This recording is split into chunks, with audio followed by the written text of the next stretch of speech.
Music volume muted. This is something very urgent that needs to be addressed. It's happened to many people with disabilities all over our country, and nobody knows about it. It's kept under the rug and hidden, and people who are disabled are kept quiet or they're threatened by being put places. Let me tell you all about it. Hey y'all, my name's Joey. Don't forget to hit that subscribe button. Blow your mind what I can do it low vision. From songwriting, hitchhiking, and auto repair. Too many more things list. I show being blind is a non-disability. Just option in life, I overcame. Now today's video. I was adopted. I was in foster care. And then I was adopted, right? So my adopted family raised me. They split and I was raised by my adopted mom. Well, long story short, I was born legally blind. Legally blind, I could read print. I could see like people's ears, their eyes. I couldn't tell what color eyes. I'm trying to think of other things that I could see. Their nose. I could see people's hands, but I couldn't count how many fingers. But if I was so close, I could see that hands had fingers, but I couldn't count them. It's like they were, because I could only see a certain way. It was like looking at two paper towel rolls. Nothing side to side or up and down. Well, I had to fight for an education too, but that's the side point. We'll talk about that story another time, how the school made me go to work when I was supposed to be getting education. That is in one of my other videos. But today we're going to talk about how just one person, a biological family member, made my life extremely difficult. I got in contact with my biological family. Some of them are cool people, some are not. And my one biological family, I don't even know how they figured out where I lived. They showed up to my house. I think it was because I invited everybody to a birthday party of mine or something like that. And then they all came and stuff like that, and we had a good time. Well, then they show up to my house like a year later or half a year later. And, Joey, I want you to hang out with your nieces and nephews and stuff. I'm going to pick you up for the week and drop you off Monday. Is that fine? I said, no, got plans. No, you can do it. You could come on, I really need it. I got a surprise for you. You're going to like it. I'm like, no, I'm okay. Let's plan it for another time. No, let's go. So I finally just gave in to end the subject. Then she ended up taking my pet rabbit that I had at the time. I'm like, no, leave the rabbit. No, your nieces and nephews like to meet the rabbit. I'm like, instead of arguing, like, makes no sense. All right, I'll just take the dang rabbit if you want. Don't know why you want to take the rabbit, but it is what it is. So then Monday morning comes. I go to a county building. She told me it was her doctor's appointment for like a heart or something, or her back. I forget exactly what she said, but she needed me there to support her because she was getting bad news. So I go in there and I'm like, since when do doctor's offices have guards and metal detectors at the door? This must be a bad area. And I didn't put it together right away yet because I could only read large print, not the print of what the buildings and stuff said. So then we get there and I go in this office. I'm like, this ain't a doctor's office. And then the lady said, oh yeah, your sister said such and such, and we think. I said, no, none of this, no. I ain't allowing any of this to go on. No. So I said, I'm going to leave. You cannot hold me here against my will. So, oh no, Joseph, before you can leave, you got to sign this paper. You know what? They play a lot of disabled people that way. You got to sign this paper. Now, if there are people who are blind or visually impaired like myself and cannot read it unless if it's enlarged, I said, could you enlarge it to the font size that I can read, please? Oh, no, we ain't got time to do that. No, I'll read it for you, though. So then they read it and said something I did not even say, just said for me to leave, that I don't want their services and stuff like that, and I'm good to go and everything. Well, they lied. It was to sign my income away. That's what it was.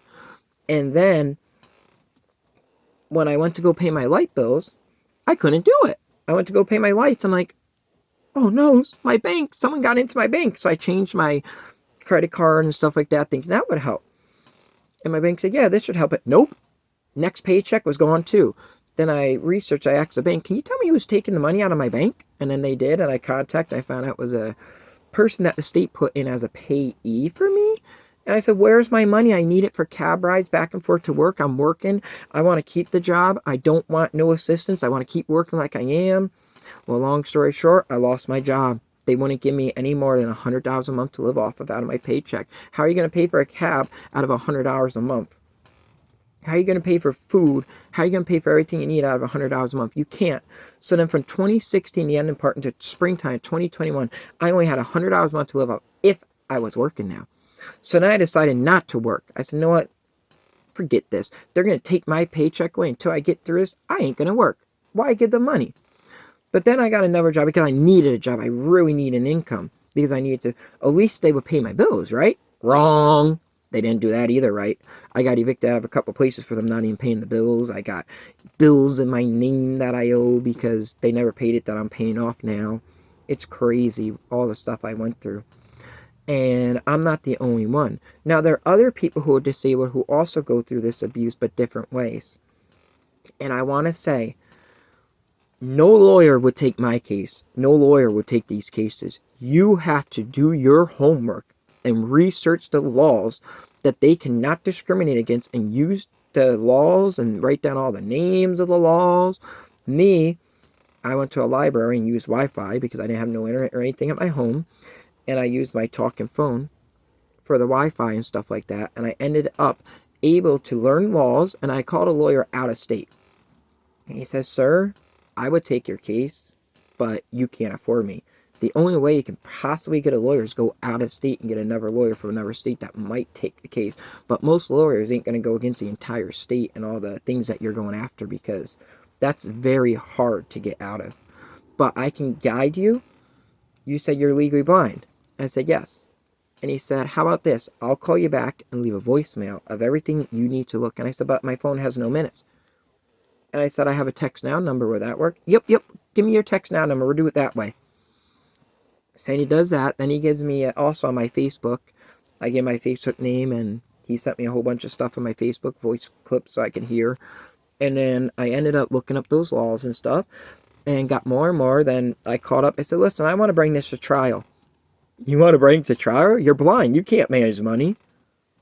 I said, well, you refuse everybody. I picked my cousin Walter, who's a licensed mechanic who has a family, and you say he's unfit to be in charge of my money until I get everything situated here. Everybody I picked, you said, is unfit. An owner of a restaurant that owns storage units and everything, you said was unfit. And I asked about my friend Neil. You said everybody I know is unfit, and this is unfair. You won't even look into them. Oh, no. And I said, well, discrimination isn't unfit, is it? A discrimination lawsuit. And I said, I'm not one to sue for money, but I will sue and donate it all to charities to help homeless people across America. I will give every dime to help the homeless, because I do not want money. I would not be suing for money. I'd be suing to get a point across that blind people or anyone who is disabled can manage their own money along it they are able to. And I said, was I ever once behind on a bill? And they never answered. We don't know that. I said, well, what made you take my check away? Oh, the paper. I said I was lied to use about the paper I signed, right? You lied to me and said, oh, that's confidential, or however they said it. It's not based on what's going on now. I said, yeah, it is, because that paper I was lied to, and it was false documentation to a person who could not read the print. That's illegal right there, and that's making me sign something by telling me it's something else, so that's false, and that's fraud. And that's what I said on the phone. So then I got past that. Then we finally moved it right. I could do appointments, like conferences on the phone. So then once I gave, this guy was speechless on the phone the last time I had the phone conference. They were speechless on the phone in 2021 springtime. I had this big list of rules and laws and everything. I had this big list. And I'm naming it off because on a little voice recorder that I had, a little cassette one that I was playing. I'd say, what about such and such law? What about this law? What? I said, hello? Hello, you there?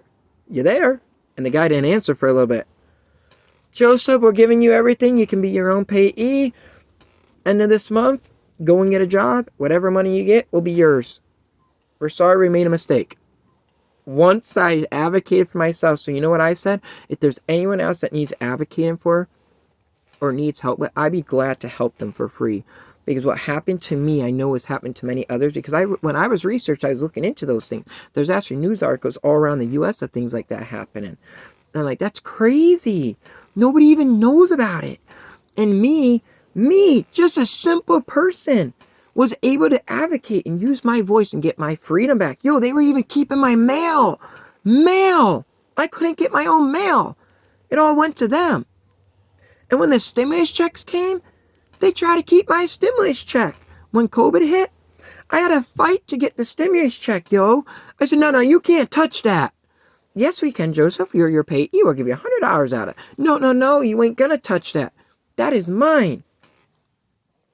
So I looked up laws, and then I found out laws. I said, you have a week to give me my stimulus check, or I really am going to bring charges on you all.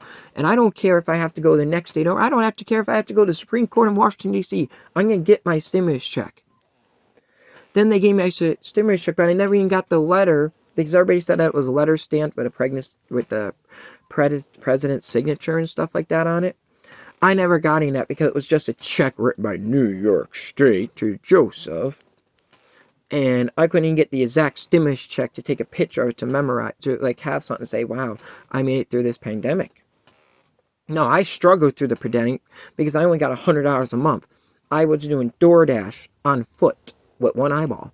And then I was working a couple different places. I had to take a couple jobs in just to get money to pay the bills, and I couldn't even get the money to pay the bill. These people had to pay the bills with my money. I couldn't even do it, and I only got $100 a month. So I had to figure out ways to go around it. So I worked in Albany, New York.